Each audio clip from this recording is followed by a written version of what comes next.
Innal hamdalillah nahmaduhu wa nasta'inuhu wa nastaghfiruh wa na'udzu billahi min syururi anfusina wa sayyiati a'malina may yahdihillahu fala mudhillalah wa may yudlil fala hadiyalah. Asyhadu an la ilaha illallah wahdahu la syarikalah wa asyhadu anna Muhammadan abduhu wa rasuluh. Allahumma shalli wa sallim wa barik ala nabiyyina Muhammad wa ala alihi wa ashabihi ajmain, amma ba'du. Ibu dan jemaah sekalian yang dirahmati Allah Subhanahu wa taala, pada subuh ini alhamdulillah dengan kudrah wal iradah Allah kembali kita bisa berkumpul dalam keadaan sehat walafiat.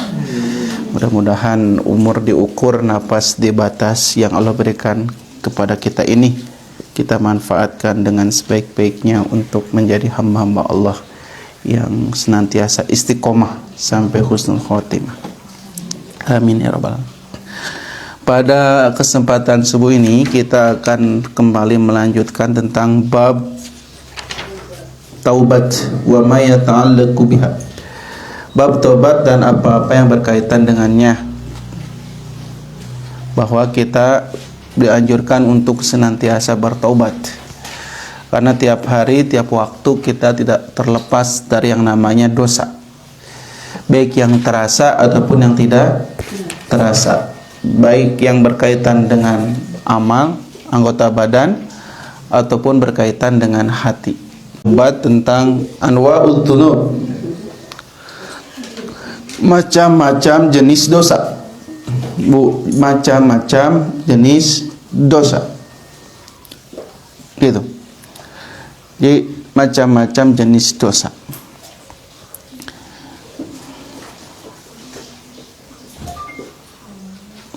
I'lam annal akhlaq annan nas lahul akhlaq. Ketahuilah bahwa manusia itu mempunyai akhlak dan sifat-sifat yang banyak. Jadi setiap manusia memiliki akhlak dan sifat yang banyak. Dan semua sifat dan akhlak ini berpotensi melahirkan dosa. Gitu, Bu. Yang pertama ada disebut dengan sifat atau akhlak rububiyah. Sifat rububiyah. Sifat yang menimbulkan dosa yang bersifat ketuhanan gitu.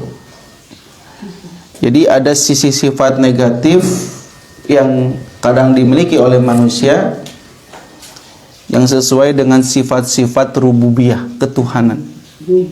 Rububiyah, rububiyah. Jadi sifat-sifat yang mirip dengan sifat Allah Subhanahu wa taala. Yang seharusnya sifat ini hanya dimiliki oleh Allah. Tapi kadang-kadang manusia suka merasa seperti Tuhan, seperti Rob. Yaitu contohnya sifat yang menimbulkan dosa yang bersifat rububiyah ini yang pertama yaitu sombong. Ini sombong pun dosa yang juga dilakukan manusia. Padahal harusnya yang suka sombong itu Allah. Yang boleh sombong itu Allah. Karena Allah Al-Mutakabbir, Maha sombong, Maha besar, Maha segalanya. Jadi kalau ada orang yang sombong, ini sudah mengacu kepada sifat-sifat ketuhanan, sifat-sifat rububiyah yang menimbulkan dosa. Sombong.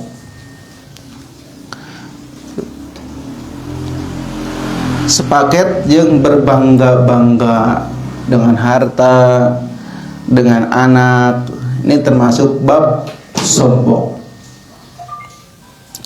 Bab rububiyah, sifat-sifat rububiyah. Selanjutnya cinta, sanjungan dan pujian, ini pun sifat Allah. Jadi lamun aya jami hoyong kapuji, hoyong disanjung, ta eta teh sifat-sifat rububiyah yang dapat menimbulkan dosa, yang harus segera ditaubati. Ya, jangan ingin dipuji. Karena kita sudah mengikrarkan tiap sholat, alhamdulillahirabbil alamin. Alhamdulillah, segala puji bagi Allah, terjelas. Berarti kita tidak layak dipuji karena pujian itu lillah, milik Allah. Gitu. Jika ada yang memuji kita, kembalikan kepada Allah. Ya alhamdulillah. Ibu menigelis putra teh, alhamdulillah. Sakit. Entah ibu gelis putra teh, alhamdulillah. Ya dah. Ya dah. Tak itu terus menghilangkan alhamdulillah. Nah. Ibu putra teh menigelis, alhamdulillah. Sakit tuh, entah. Ya dah, alhamdulillah atuh da ibu di modalan. Nah eta. Jadi mun aya lanjutan anak itu suka merusak kalimat alhamdulillah itu. Ibu alhamdulillah, ibu cenah tuang raka teh naik jabatan di kantorna, alhamdulillah dengan pertolongan Allah. Sakit we. Lamun alhamdulillah ini ada berkat kerja keras, oke, sebetulnya mah. Nah, itu tuh sudah menghilangkan alhamdulillah. Nah, kalau ada embel-embel di depan, terus ya alhamdulillah dengan pertolongan Allah. Gitu. Karena yang layak dipuji disanjung adalah Allah. Kemudian lamun sampai nepak dada. Menigelis putra teh saheula indungna. Buat tidak akan jatuh jauh dari pohonnya. Nah, ini udah weh. Sifat-sifat yang mengarah kepada ketuhanan itu merupakan dosa yang harus segera ditaubati. Gitu. Dan ini adalah dosa-dosa yang membinasakan, al-muhlikat. Nah gitu Bu. Jadi sifat-sifat yang seperti Allah itu membinasakan. Seperti Firaun gitu. Binasa akhir nama. Dan sebagian manusia melalaikannya dan tidak memandangnya sebagai sebuah dosa. Dan manusia melalaikannya dan memandangnya sebagai bukan dosa. Lihat di TV artis-artis, Pak sombong-sombong konten-konten nanti. Ya. Nah ini nih yang bisa menyebabkan sifat-sifat rububiyah melahirkan dosa. Yang kedua, sifat syaitaniyah. Sifat yang kedua kan gaji sifat rububiyah. Sifat-sifat ketuhanan yang melahirkan dosa. Yang kedua, sifat-sifat syaitaniyah. Sifat-sifat non syaitaniyah teh kesetanan yang melahirkan dosa. Jadi manusia itu pertama tadi ya memiliki sifat yang seperti Tuhan, sombong dan lain-lain yang harusnya dihilangkan. Yang kedua, manusia itu memiliki sifat seperti setan, syaitaniyah. Yang seperti yang sama-sama yang harus kita tinggalkan karena berpotensi dosa. Contoh seperti hasud, dengki. Dengki itu siga saha? Gak setan. Lamun orang dengki berarti ada sifat kesetanan yang kita miliki. Iri, dengki, hasud, senang melihat orang lain susah, susah melihat orang lain senang. Seperti halnya iblis, setan kepada Nabi Adam. Kenapa aku harus sujud kepada Adam? Sedangkan Adam diciptakan dari tanah, sedangkan aku dari api. Kenapa? Nah, gara-gara setan, iblis dengki kepada Adam manusia. Tak, artinya kalau ada orang yang suka hasud, dengki termasuk bab dari sifat kesetanan yang harus segera ditaubati.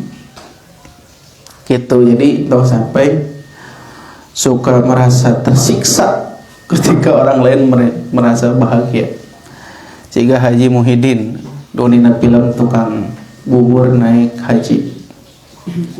Ya. Beres tuh. Gitu. Suka melanggar, sifat setan. Suka melanggar, suka menipu, itu sifat setan. Tipu daya, muslihat, makar, kecurangan, munafik, memerintahkan kepada kerusakan dan sebagainya. Banyak sifat-sifat setan yang melekat kepada manusia. Tak saur setan teh dirinya mah balap abdi. Kamu balad saya, nah gitu saur setan. Gitu. Yang ketiga, sifat-sifat hayawaniyah. Hayawaniyah, sifat-sifat kehewanan. Hayawaniyah, hayawaniyah, hewan. Sifat-sifat kehewanan yang harus dihindari. Hayawaniyah.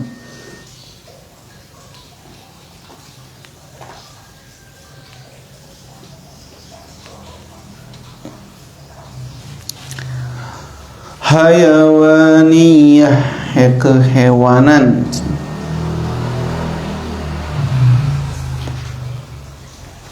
Contohnya, jadi ada di kita nyebut sifat hewan yang harus ditobati, seperti rakus. Kan rakus siga saha? Siga naon? Gak monyet. Kan monyet rakusnya. Pandangan katuh nyepengan, pandangan kencan nyepengan tuangan, kesampaiana nyepengan kakina nyepengan. Kayak orang siga monyet kabeung mah, urang eta. Nu rakus bala-bala jeung cengek. Nah. Pemulawan dina uleman geuning anu standing party. Keur nuang baso tahu ngantri di jupa-jupa. Bari tuang baso tahu eta. Astagfirullahalazim. Eta sifat-sifat syaitoniah sebetulna teh. Nyatakan tidak boleh makan sambil jalan. Iya mah. Keur makan sambil jalan. Ya katingali rakus teh disieun kabeakeun. Kalau mau duduk heula tes seep nyanak deui kitu mah. Bari ngantri terus beres jumpa-jumpa, nuang jumpa-jumpa bari ngantri mie kocok. Mie kocok gitu. Terus benuang mie kocok bari ngantri non es krim. Aduh, astagfirullahaladzim. Tamplok ya. Eta. Kadang ada sifat haywaniyah, nah gitu nya Bu. Yang suka muncul rakus, berambisi, menuntaskan syahwat perut dan syahwat di bawah perut, nah gitu Bu. Zina kan itu sifat hewan yang harus ditaubati. Zina kan hewan gitu. Lamun hayam bikang diudak ku hayam jalu di payunan orang carek entong tong saruana. Kenapa? Karena ada gitu seni hayam mah, seni hewan mah di mana wae tong dicarekan gitu. Berenang teh mun ayam bikang diudak-udak ku hayam jalu teh keur Indiaan Bu. Keur nyanyi kucek-kucek hotahe. Tong dicarek. Da emang hewan mah gitu karakternya. Ngan banyak manusia yang sifatnya seperti hewan, itu dosanya mengarah ke sana. Ya, konten-konten ketinggalan dajjal itu biasa ya Bu. Dajjal, dadak dan bujal, auzubillah. Perzinahan, itu seperti hewan. Melakukan pencurian, sehingga hewan kan? Ya, lamun hayam macokan pare nu urang keur dipoe. Salah hayam salah nu buka pare. Salah nu moe na bet di dinya atuh moena. Coba di imah. Ya. Dah hayam mah atuh wajar macokan ge da tidak punya akal. Ngan kadang-kadang nu boga hayam siga hayam Ya, ai hayam macokan teu sakilo acan meureun. Anu boga hayam mah sakarung dibawa balik. Mun maling teh. Ya, lamun jalmi maling beas ya sabaraha karung. Gitu. Kemudian lamun yang gudang-gudangna hilang. Tentunya aya oknum pejabat misalnya hilang di gudang-gudang beras. Gudang beras bulog hilang. Leuwih ti hayam. Jadi kalau jangan terus berbuat jahat, lebih dari setan, lebih dari hayam, lebih dari manusia, lebih dari hewan, gitu. Tuh jalmi. Lebih dari Allah kadang-kadang kesombongannya teh. Gitu. Membunuh kan sifat hewan ngabunuh teh. Ya.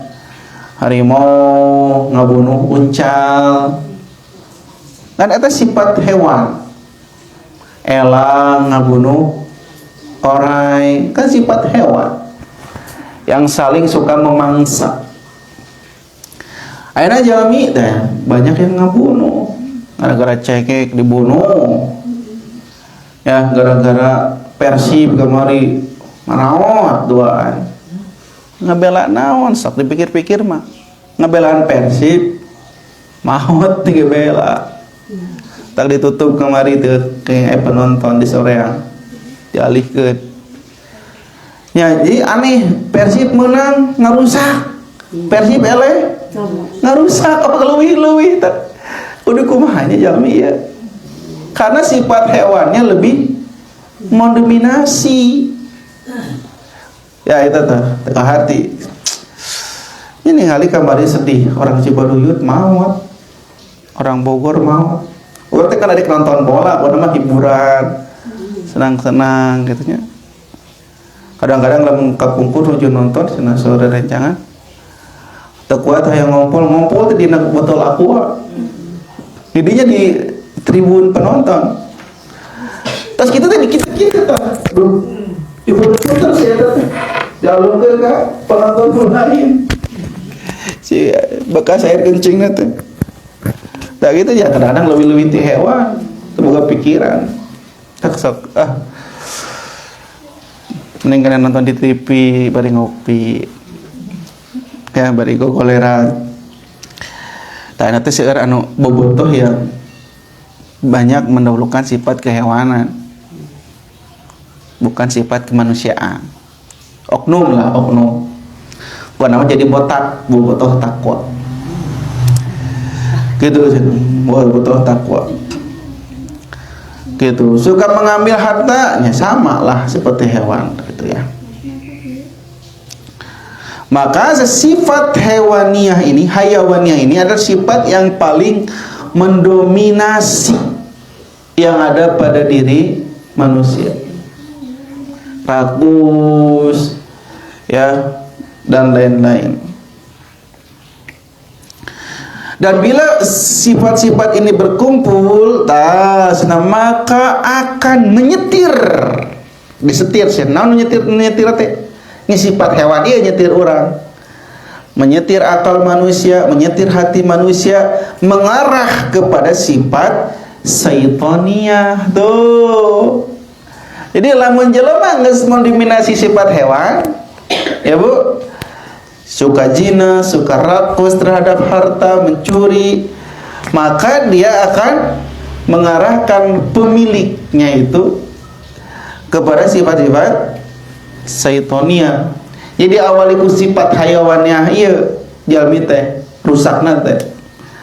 Tos dituturkeun ka hoyong sifat hayawaniahna, maka disetir ya Bu menjadi orang yang memiliki sifat syaitaniah. Awal lamangan nyandak makanya nyandak kebutuhan makan hungkul. Awal lama kelamaan sifat hayawaniahnya itu mengarah kepada sifat syaitaniah hingga mikir kumahana cara nipu, kumaha cara makar gitu ta. Nah, itu sifat-sifat kesaitanan. Kumaha carana cara dapat untung yang banyak. Di samping rakus, kan hewan rakus, bikin cara merugikan orang lain juga setan. Ya gitulah. Jadi kita nyetir harta sahanya sifat-sifat kesetan eta nyetir harga teh. Ini bahaya. Karena sudah tidak peduli kepada sifat kemanusiaan.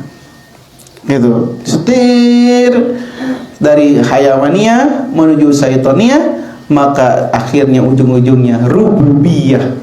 Dia merasa seperti Tuhan berlagak. Orang tinggal sombong we, berbangga-bangga. Orang bisa ngendalikan harga. Orang loba duit sombong. Tah eta teh.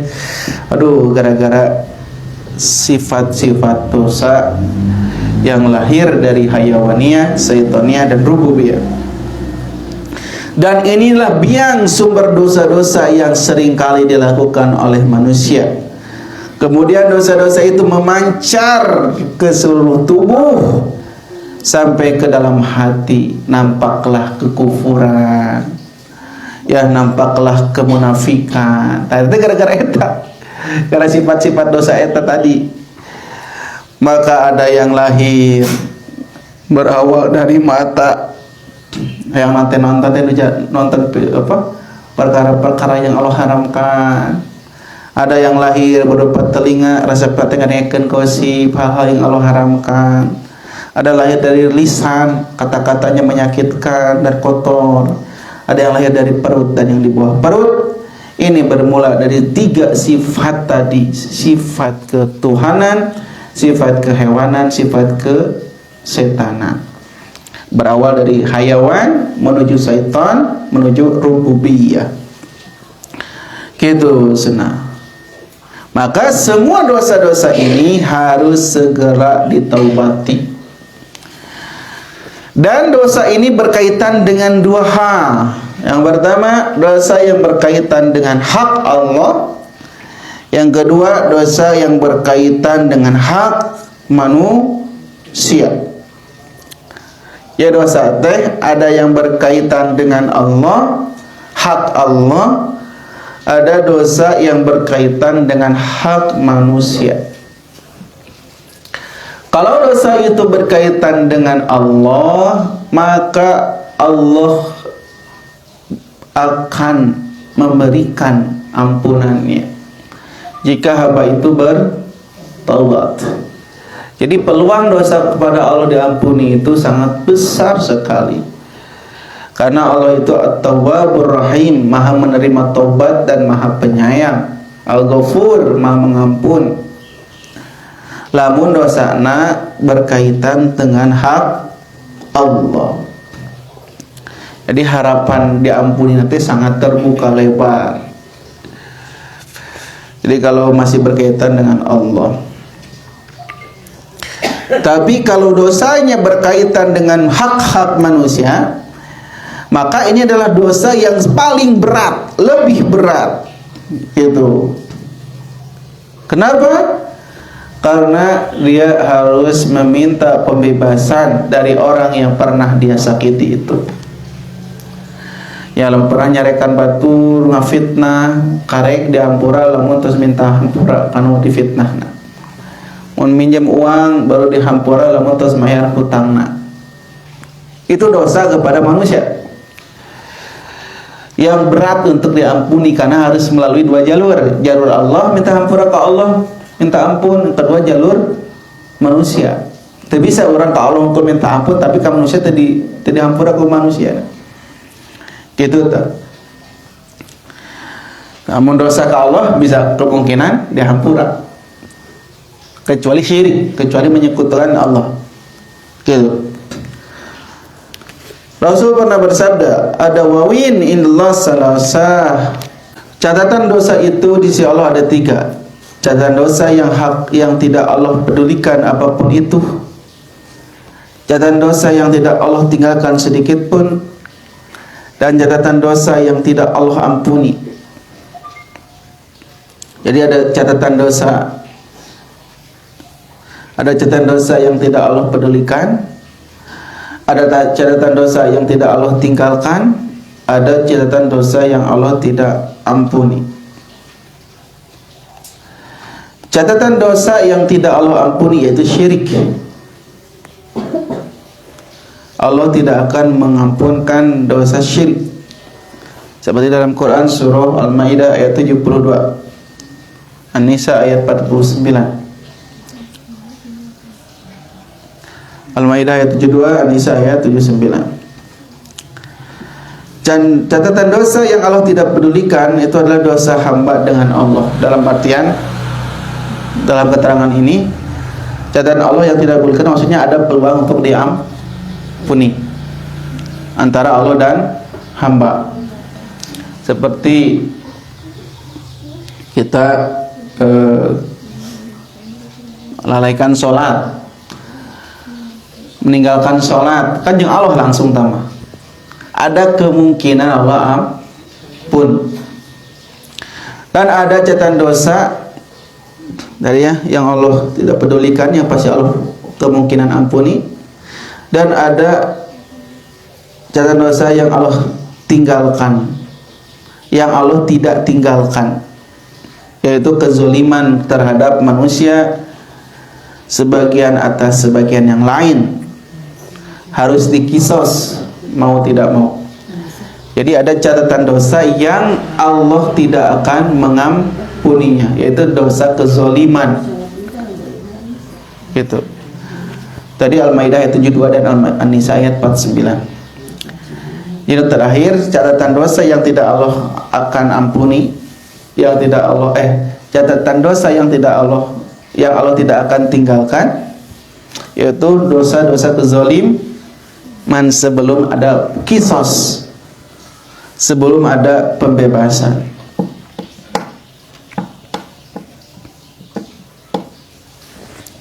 Itu Bu. Itu tentang dosa yang berdasarkan kesifatannya, sifat rububiyah, sultaniyah, hayawaniyah.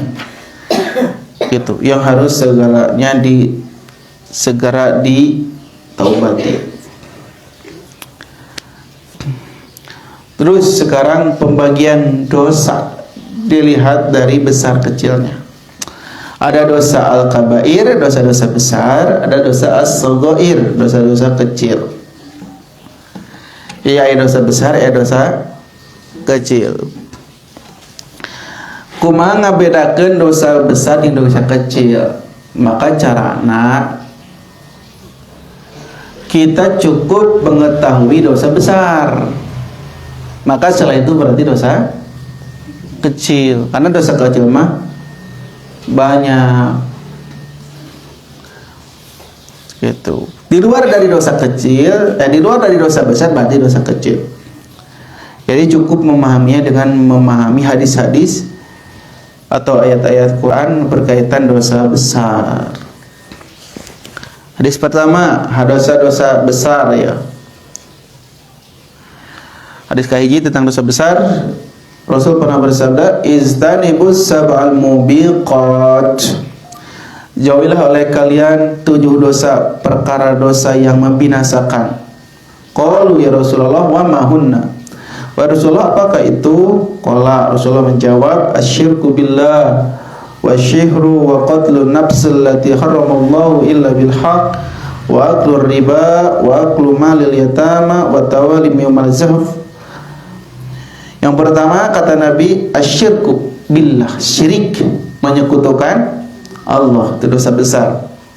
Yang kedua, asyihru, sihir, dosa besar. Santet, susuk dan sebagainya, dosa besar yang mengarah kepada perdukunan, itu dosa besar. Termasuk pawang hujan, dosa besar teteh, kan termasuk perdukunan. Qatlun nafsi allati haramallahu illa bil haq, membunuh jiwa yang Allah haramkan kecuali dengan cara yang benar. Membunuh jiwa, ngabunuh termasuk dosa besar. Katilu, kaopat, wa aklur riba, memakan harta riba, memakan riba, bunga bank. Ya, riba disebut bunga supaya kelihatan harum, padahal mah haram. Kata bunga disebut riba disebut bunga supaya kelihatan harum, padahal mah haram. Disebut bunga teh harum, padahal mah haram anggar. Jadi keempat, riba. Yang kelima, memakan harta anak yatim. Wa aklu malil yatim. Memakan harta anak yatim. Keenam, wa tawali yaumaz zahf. Kabur, melarikan diri dari medan perang. Itu dosa besar. Melarikan diri dari medan perang. Melarikan diri dari medan perang. Yang ketujuh, wa qadful muhsanatil mu'minatil ghafilat. Menuduh wanita baik-baik yang beriman berbuat zina, berbuat keji. Menuduh wanita baik nuduh zina.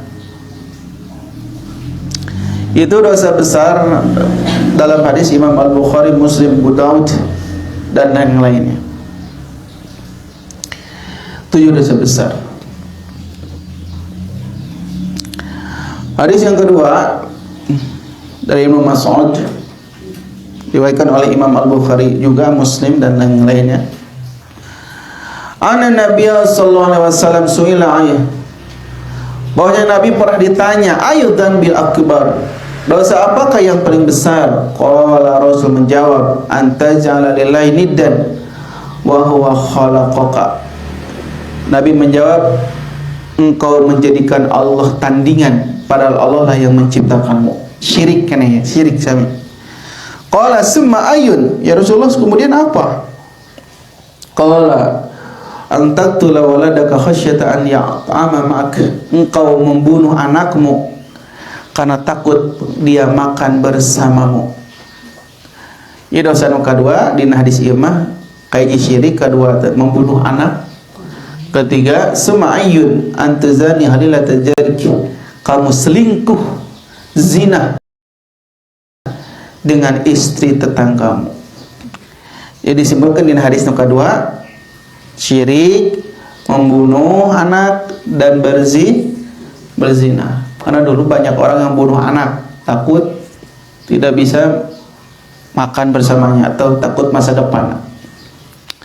Jadi ayah ibu ningali budakna kieu, sedih ibu nang ningali budakna teh bari mikir, ieu geus gedena kumahanya, kebiayaan moalnya, kaparaban moalnya, kasakolakeun moalnya, ningali budakna keur barobo aralit keneh. Terus mikiran masa depan yang sangat jauh. Akhirnya kata ibu ini, daripada engke teu jelas masa depanna, orang tenah istirahat we, dipayah aja deh. Dibakam ku bantal sampai ke marawat. Kaye banyak nu pikiran teh terlalu jauh teuing. Gara-gara akidahna lemah, jadi mikir teh kek kumaha. Padahal kan menciptakan teh Allah. Nu bakal ngarezekiannya Allah gitu. Da seueurnya di gambar berita seueur viral geuning aya tukang rias make up geuning nya ngabunuh geuning anak-anakna. Aneh kan teu kahartos di kitu teh, Bu. Selain kesehatan mentalnya terganggu. Yang ketiga hadisnya tentang dosa besar. Al-kaba'ir israqu billah wa uququl walidain. Karena Rasul pernah bersabda, dosa-dosa besar adalah mempersekutukan Allah dan mendurhakai kedua orang tua. Tuh durhaka ke orang tua, si Kamalin Kundang Bukhari juga. Durhaka kepada kedua orang tua.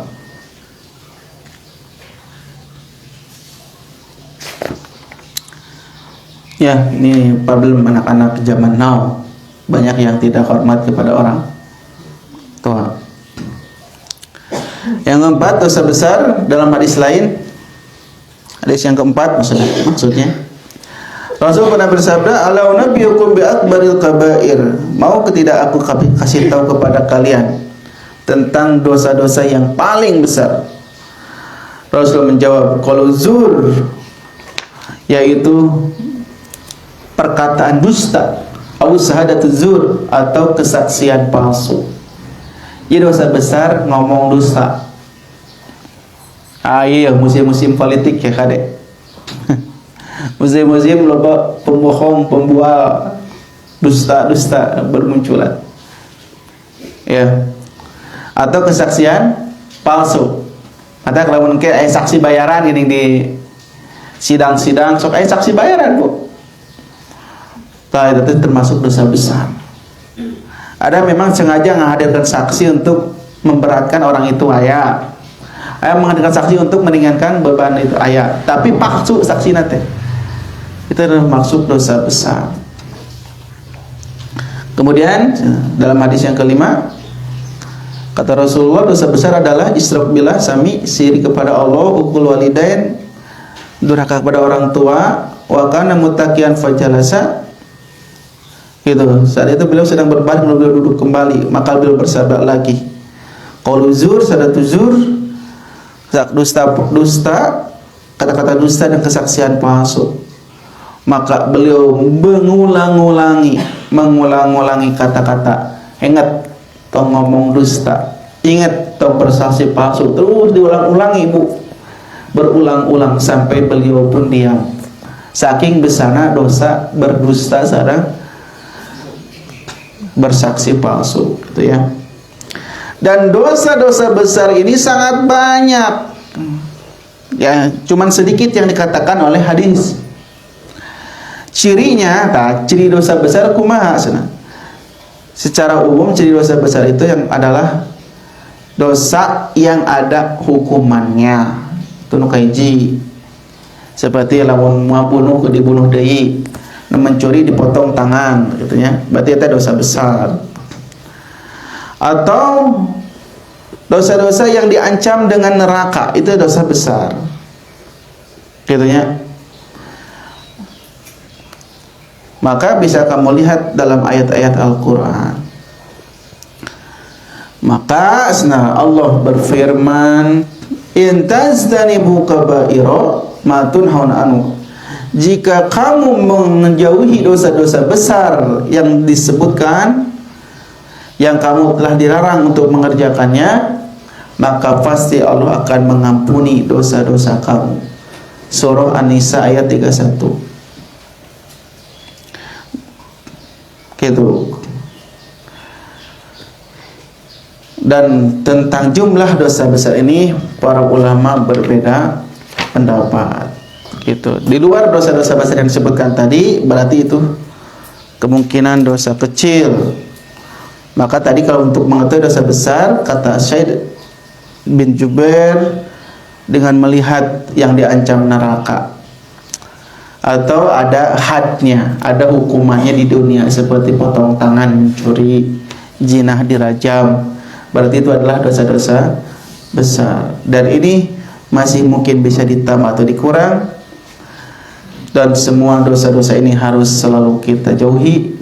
Jika terjerumus dalam perbuatan dosa, maka segeralah taubati. Kenapa? Tubu, bertobatlah kalian. Fa innallaha yaqbalu taubatal abdi, karena Allah semua akan menerima taubat seorang hamba malam yugorgir, selama belum sampai ke tenggorokan nafasnya. Itu tentang macam-macam dan karakter dosa. Semoga kita dijauhkan dari dosa-dosa tersebut. Nauzubillah min dzalik. Demikian pertemuan kita subuh ini, kita cukupkan sampai di sini. Insyaallah kita ketemu lagi hari Selasa dalam kajian tafsir Al-Quran, insyaallah. Terima kasih atas perhatiannya. Mohon maaf bila kekurangan dan kesalahan. Akhirul kalam, subhanaka allahumma bihamdika asyhadu an la ilaha illa anta astaghfiruka wa atubu ilaik. Aqulu qouli hadza wa astaghfirullahi wa lakum. Assalamualaikum warahmatullahi wabarakatuh.